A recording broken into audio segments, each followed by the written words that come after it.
Hola chicas y chicos de octavo año, espero que se encuentren muy bien junto a sus familias, cuidándose, que es lo más importante, y por qué no organizando su día en base a los distintos desafíos y actividades de aprendizaje que el colegio está subiendo por la página semana a semana.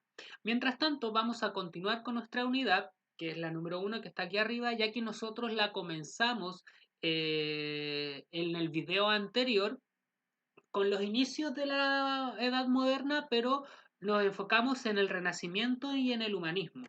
Hoy día vamos a hablar sobre los inicios de la Edad Moderna con respecto al surgimiento de las monarquías nacionales o monarquías absolutas. Eh, Recordando un poco la clase anterior, habíamos dicho de que el inicio de la Edad Moderna se daba con el impulso del movimiento renacentista y humanista. Estos dos movimientos que tenían características políticas, artísticas, culturales, científicas también, iban a generar un nuevo cambio, el impulso de cuestionar, ¿cierto? Un poco el paradigma teocentrista que venía de la Edad Media.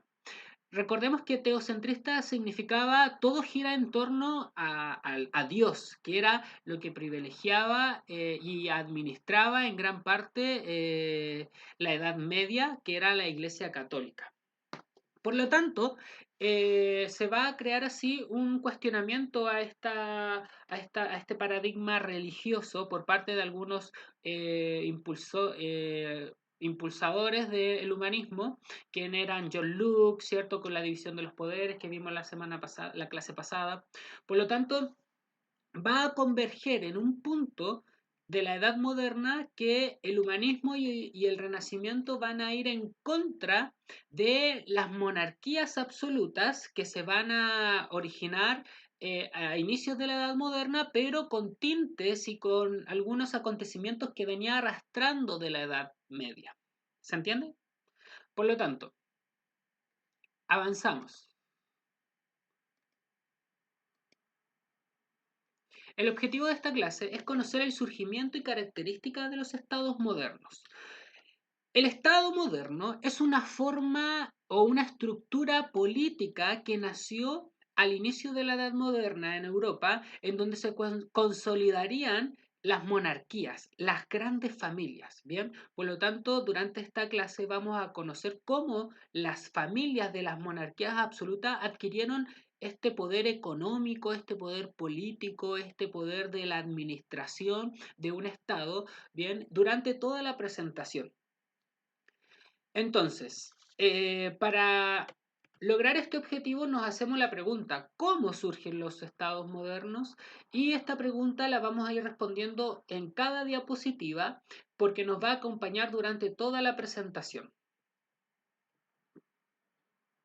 Tenemos aquí una línea de tiempo que nos ayuda a ubicar nuestro periodo de estudio, que es la Edad Moderna que se desarrolla durante el siglo XV y siglo XVIII. Ya comenzamos a estudiar la Edad Moderna con el humanismo y el Renacimiento en el video de la clase anterior.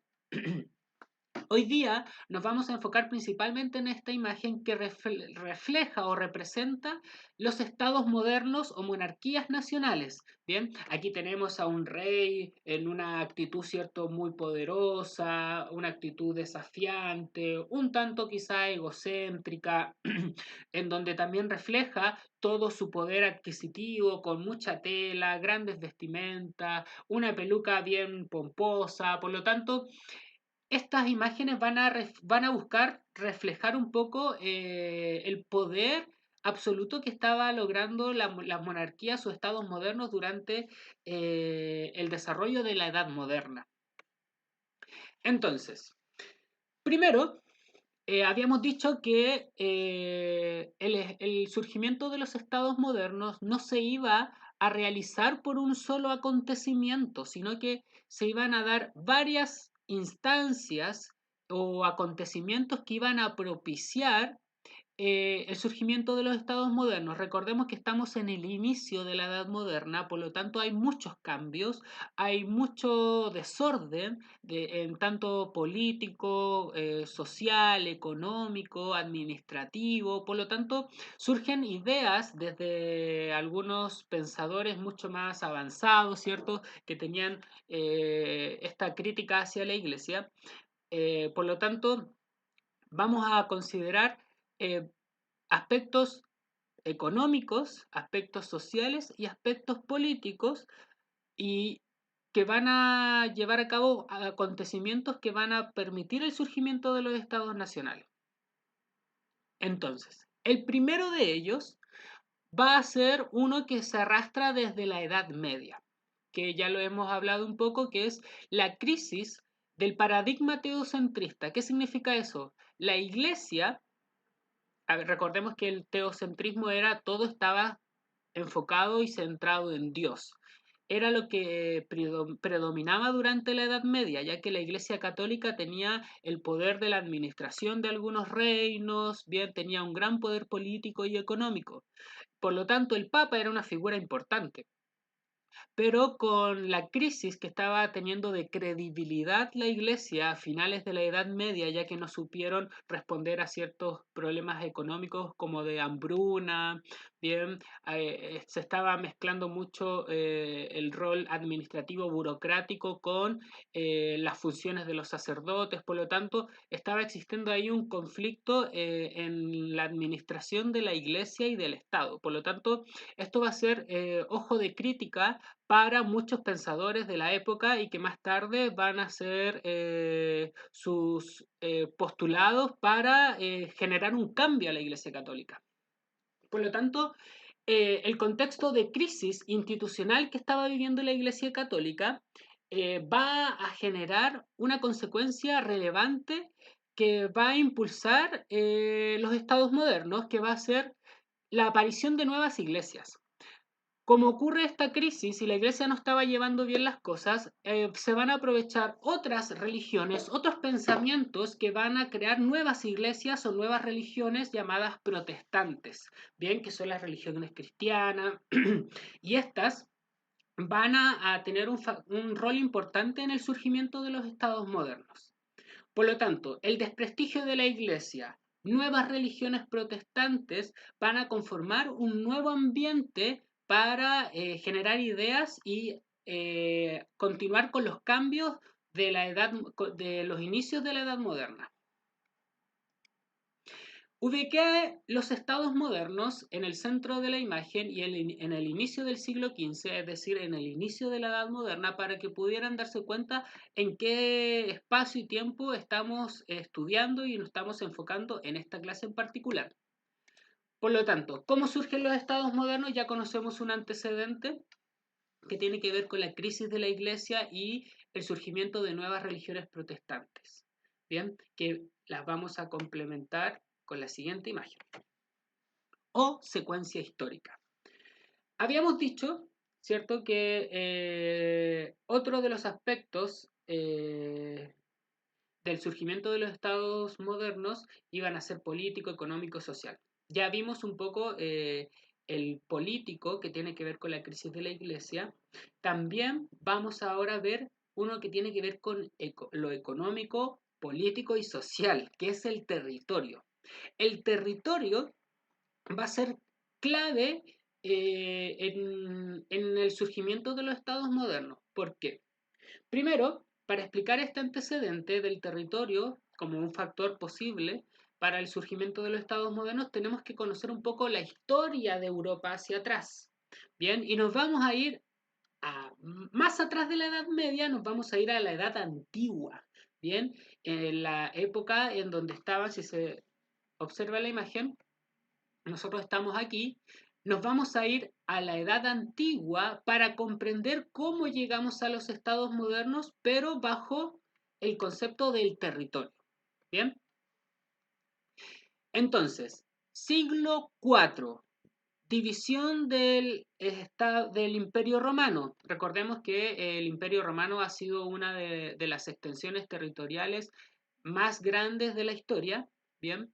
Y se va a dividir en el siglo IV en Imperio de Occidente y en el Imperio de Oriente, ¿bien? Y aquí es donde este es nuestro territorio de estudio con respecto a los estados modernos, entonces nos vamos a fijar muy bien en lo que va a ocurrir en el Imperio de Occidente.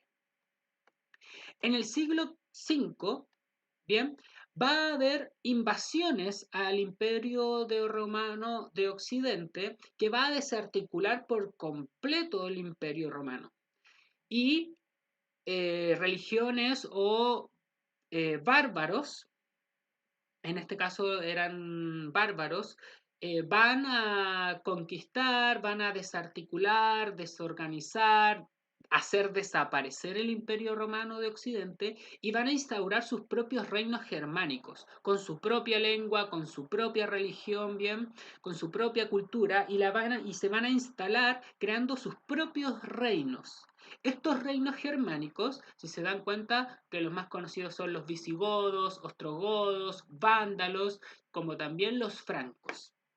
Y el reino de los francos va a ser el que más se va a destacar en este caso. Bien, va a ser el que se va a destacar de manera política y económica. Voy a desaparecer de la diapo porque a continuación sigue apareciendo más información. Entonces, decíamos que el reino de los francos se iba a destacar de manera política y militar.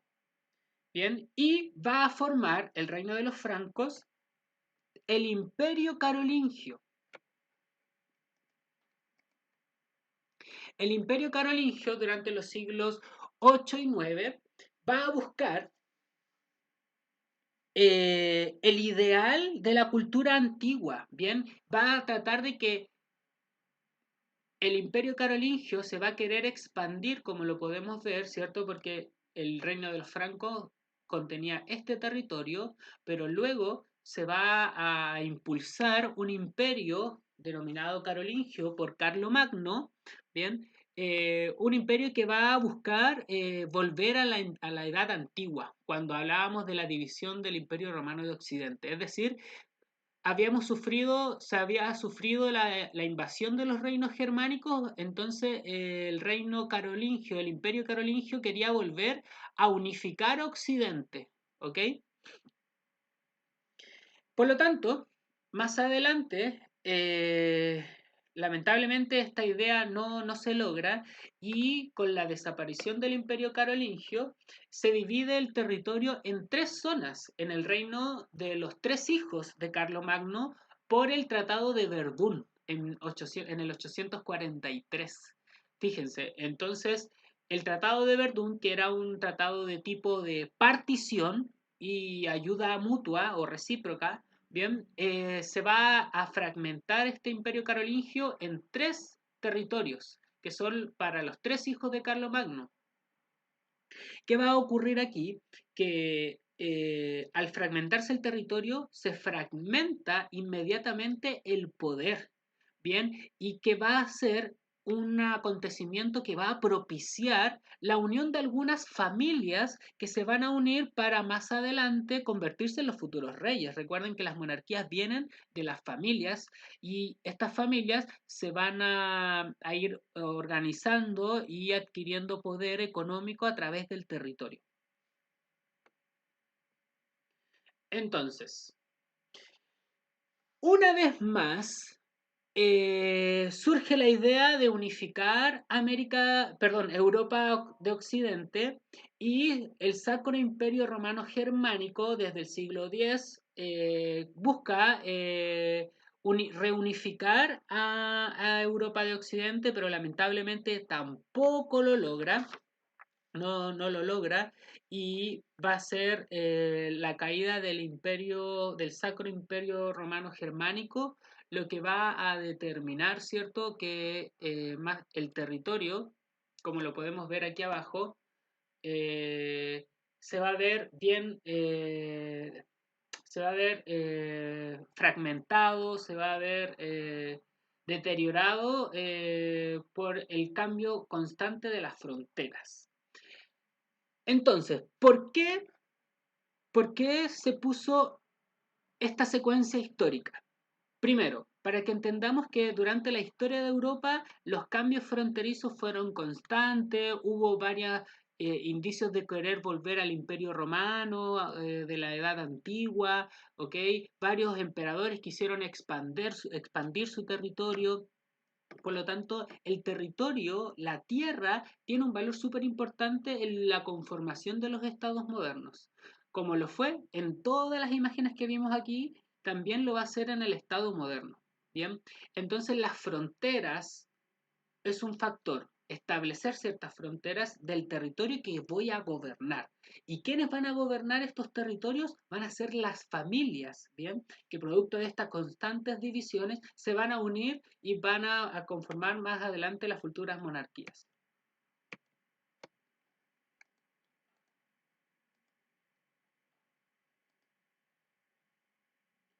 Tenemos aquí que otro factor económico, político y social que va a permitir el surgimiento de los estados modernos va a ser la decadencia del sistema feudal. Tenemos aquí, en su parte izquierda, aquí arribita, características del sistema feudal en la Edad Media y después, más allá, en su derecha de la imagen, tenemos cómo el sistema feudal va a ir desapareciendo y cambiando a un nuevo sistema económico. Bien, entonces, la imagen que está en el centro representa lo que es el sistema feudal de la Edad Media. Tenemos que el sistema feudal viene del feudo, del feudalismo. ¿Qué es lo que es el feudo? Un trozo de tierra que va a ser trabajado, cosechado, cultivado. Por lo tanto, ¿quién iban a trabajar este trozo de tierra o los feudos? Iban a ser los inquilinos o campesinos, ¿bien? Que le trabajarán la tierra al dueño de esta tierra. ¿Quiénes eran los dueños de la tierra? Los terratenientes. Por lo tanto, se forman así dos figuras importantes durante el sistema feudal, el terrateniente y el inquilino. El terrateniente era el dueño de la tierra y el inquilino era quien trabajaba la tierra. Bien, el terrateniente le pagaba con hogar al inquilino y comida, ya no le pagaba con un sueldo. Por lo tanto, se genera así una relación de vasallaje entre ambos, una relación de dependencia. Esta relación de dependencia, este sistema del feudalismo, se va a ver eh,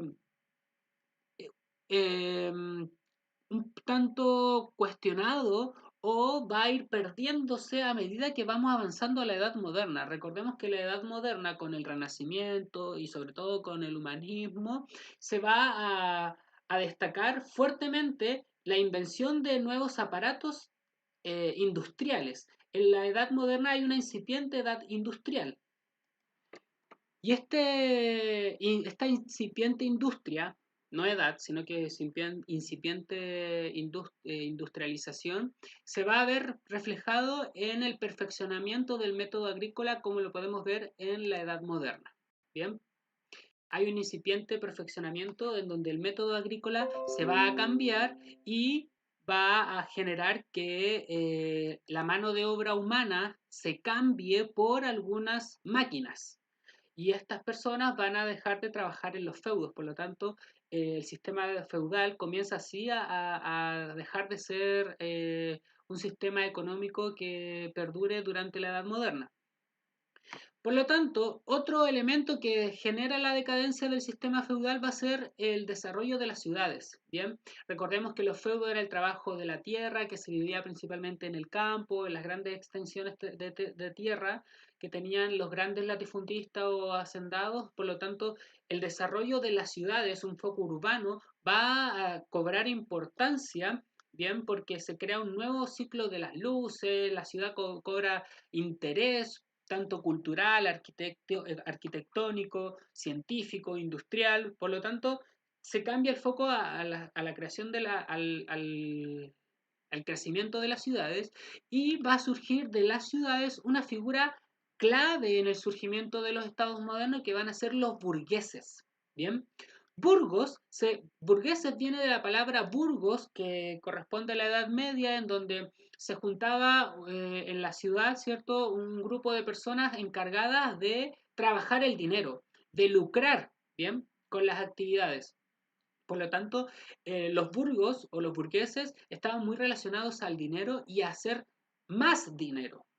Y va a ser esta relación burguesa la que va a tener un impacto en los futuros estados modernos o se van a alianzar, van a generar una alianza más adelante con las futuras familias que van a protagonizar las monarquías en el siglo XVI.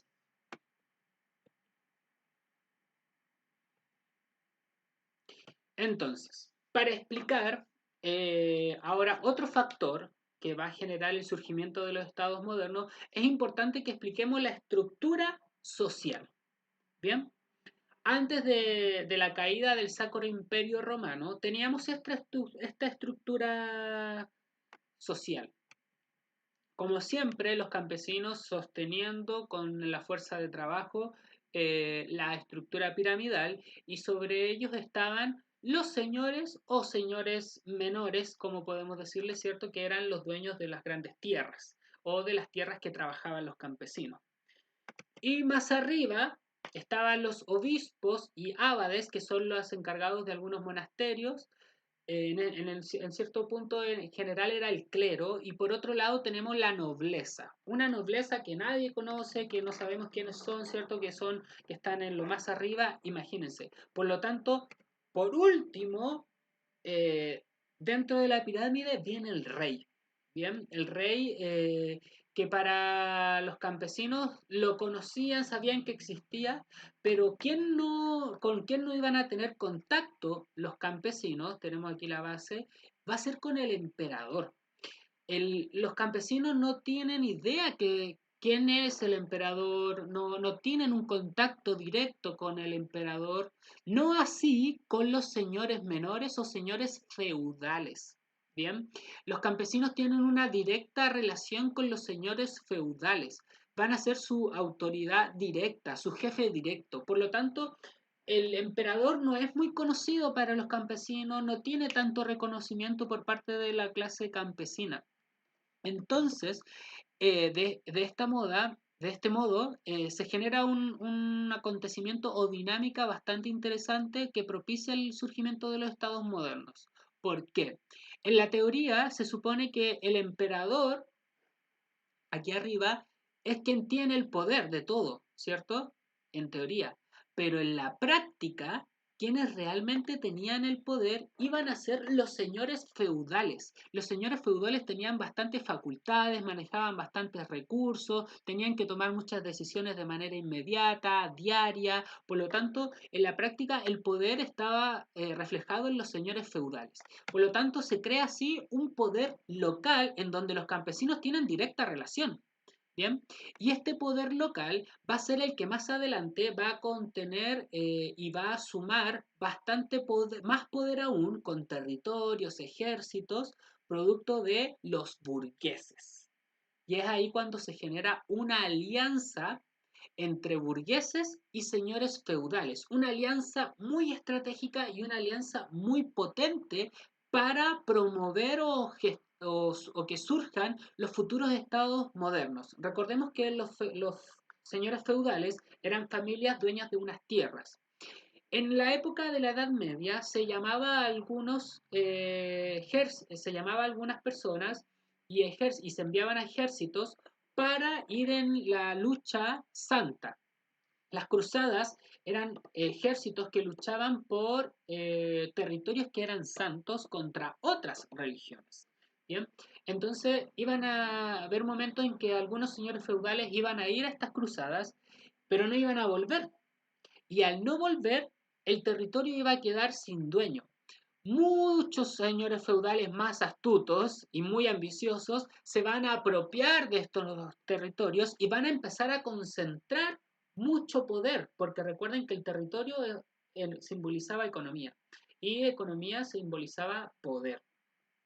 Por lo tanto, iban a concentrar mucho poder y al surgir la figura de los burgueses ven con bastante interés estos señores feudales y dicen, pucha, mira, a ver si son señores que están surgiendo como una nueva opción de la religión, porque los señores feudales también iban a relacionarse, son estos nuevos señores de las religiones protestantes. Entonces, que estaban teniendo un gran poder concentrado producto de estos territorios, los señores burgueses los van a observar y van a ver ahí una posibilidad, ¿cierto?, de intercambiar o de hacer producir más el dinero, que es a lo que ellos se dedicaban.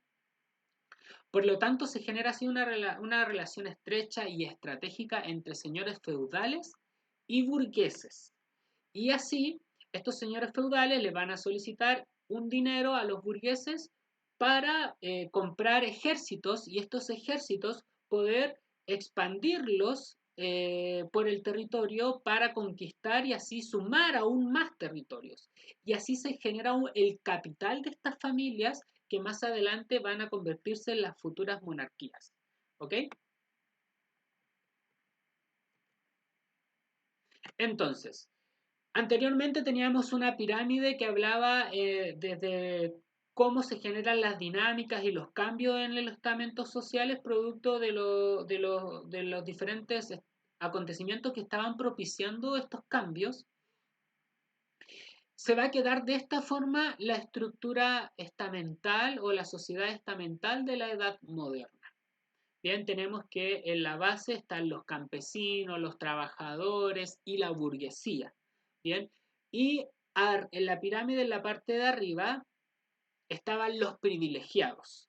Y los privilegiados, por un lado estaba el clero, que son todas las figuras de la iglesia, y por otro lado estaba la nobleza. Una nobleza que venía de un origen de señores feudales. También eran señores feudales, pero esta nobleza eh, que podía ser en algún momento alguna amenaza para el rey. Recordemos que el rey venía de ser un señor feudal, ¿cierto? Y que con el poder adquisitivo que logra con el tiempo, con los siglos, se convierte en el rey de las monarquías. Por lo tanto, tenía a otros señores feudales que lo podían cuestionar o podrían ser una amenaza y convertirse en una oposición al rey. Es por eso que el rey a esta nobleza o a estos señores feudales le va a entregar privilegios, fiestas y los va a convertir en su nobleza claramente comprada para que no, para tenerlos tranquilos y prefería tenerlos de amigos que enemigos. Por lo tanto, si volvemos atrás y vemos cómo surgieron los estados modernos, son varios factores, ¿cierto? Y que todos contemplan el aspecto político, económico y social. Habíamos visto la crisis que estaba teniendo la institución católica a finales de la Edad Media y también continuó en los inicios de la Edad Moderna. Luego vimos cómo el terreno, el territorio, la tierra cobra un valor importante que durante la historia de Europa tiene varios cambios, ¿cierto? Sobre todo en sus fronteras, en la creación de nuevos imperios, reinos, que van a luchar por territorios para poder imponer su propia forma de gobierno. Bien, algunos van a fallar, otros no, otros van a tener éxito, otros se van a ver amenazados por otros emperadores mucho más fuertes. Por lo tanto, el territorio es clave, la historia del territorio es clave en la conformación del Estado moderno en la Edad Moderna. Entonces habíamos visto también la decadencia del sistema feudal y el nuevo orden en la estructura piramidal. ¿Ok? Fueron todos estos factores que estaban generando un nuevo orden, cambios y que posibilitaron esto, el Estado moderno. Tenemos que el territorio iba a ser delimitado, bien, el territorio iba a tener fronteras, porque dicen, hasta aquí yo gobierno, este es mi territorio, nadie puede entrar, yo lo gobierno, bien, yo soy el dueño, yo lo administro, yo aplico justicia, yo hago y deshago en mi territorio separado por mis fronteras que iban a estar apoyadas de militares, custodiadas por militares, iban a tener aduanas para pagar impuestos, ¿cierto? Y iban a ser supervisados y acompañados de algunas autoridades administrativas. Otro elemento característica del Estado moderno va a ser la población unificada. la población tenía que estar dentro de un territorio con las fronteras determinadas. Y esta población tenía que tener en común una lengua y una religión, pero iban a ser impuestas. Recordemos que los estados germánicos, cuando invaden Europa de Occidente, desarticulan por completo Europa de Occidente y imponen cada reino su propia religión, su propio idioma. Antes era el latín la lengua oficial, pero con los reinos germánicos surgen nuevos idiomas, surgen nuevas religiones y cada uno va a tener su propio idioma, su propia religión, ¿bien? De manera impuesta. Y por último, tenemos la centralización administrativa. Aquí es clave mencionar que el poder tan centralizado es una característica del Estado moderno. Cuando habla de la centralización administrativa, aquí quien va a administrar todo el gobierno, el Estado, va a ser el rey. Bien, va a ser el rey, van a ser estas familias monárquicas que van a tener el poder absoluto y va a hablar de una soberanía. Soberanía es el poder que tiene una persona en un territorio determinado, ¿bien? Y puede legislar, puede tomar decisiones. Por lo tanto, todo esto lo va a tener el rey, ¿bien? Entonces, habla de una soberanía, poder jurídico que someta a todos a una misma obediencia. ¿Qué significa esto? Que el rey tiene el poder absoluto. ¿Quién aplica la justicia en un Estado moderno? El rey. ¿Quién administra el Estado moderno? El rey. ¿Quién cobra los impuestos? El Estado. ¿Pero quién es el Estado? El rey. Bien. Por lo tanto, tenemos así como estas tres características son bastante importantes y también mencionar que durante la conformación de los estados modernos, la centralización y la burocracia, ¿bien? Va a ser característico del estado moderno. ¿Por qué? Porque el rey va a necesitar de algunas figuras o personas que lo ayuden en esta administración del territorio, ¿bien? Y esto también va a generar un trámite que primero el funcionamiento del Estado moderno no era el mejor.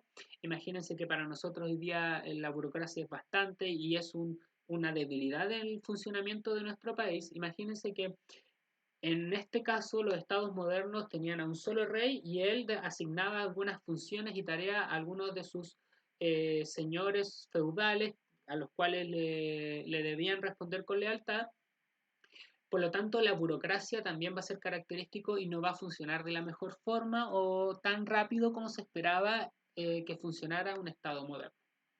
¿Ok? Y llegamos así a los tipos de estados modernos. Me voy a correr ya que aquí vamos a necesitar de este espacio. Entonces, existen varios tipos de estados modernos y los vamos a reconocer en la siguiente imagen. Por un lado tenemos la monarquía parlamentaria de Inglaterra. La monarquía parlamentaria de Inglaterra, que se lleva a cabo durante el siglo XVI, se estableció la figura de un rey todopoderoso, pero también se estableció la idea de un parlamento. Bien, la idea de un parlamento que es el Congreso, como nosotros lo llamamos aquí en Chile, en donde se van a legislar algunas leyes y va a haber una representación del pueblo, que también va a limitar un poco el poder. En Inglaterra, ya en el siglo XVIII, van a haber guerras civiles también que van a evitar el poder absolutista del rey y se va a lograr en 1688 una monarquía parlamentaria que limita el poder del rey teniendo un parlamento de manera paralela también a las facultades que tenía el rey. Por otro lado, tenemos el ejemplo de las ciudades italianas, como por ejemplo Francia, Venecia, Génova, que son estas ciudades del norte de Italia que se van a ver beneficiadas por su ubicación estratégica. Bien, la bota itálica, que es esta, al encontrarse en el interior del mar Mediterráneo, va a permitir que las ciudades italianas tengan contacto directo con otros sectores como puede ser Oriente y el norte de África. Por lo tanto, esta ubicación geográfica permite una mejor y mayor economía. Por lo tanto, la economía de Italia es importante. ¿Y qué significaba esto? Que la burguesía, que era quienes manejaban el dinero y hacían que el dinero se multiplicara, fuera importante. El caso de Italia tuvo una autonomía política y optaron por una monarquía de república.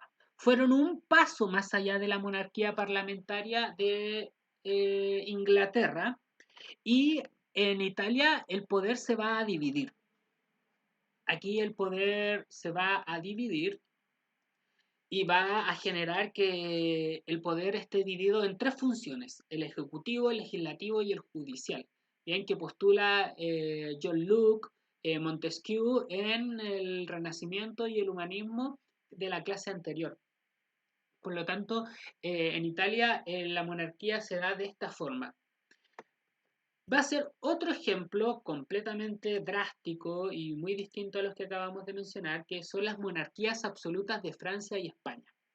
Aquí privilegia el poder absoluto en la figura de una sola persona que es el rey, ¿bien? Y bajo la facultad de Dios, que Dios lo pone al rey en esa posición y por lo tanto se basa en el derecho divino y absoluto del rey, como lo acabamos de mencionar.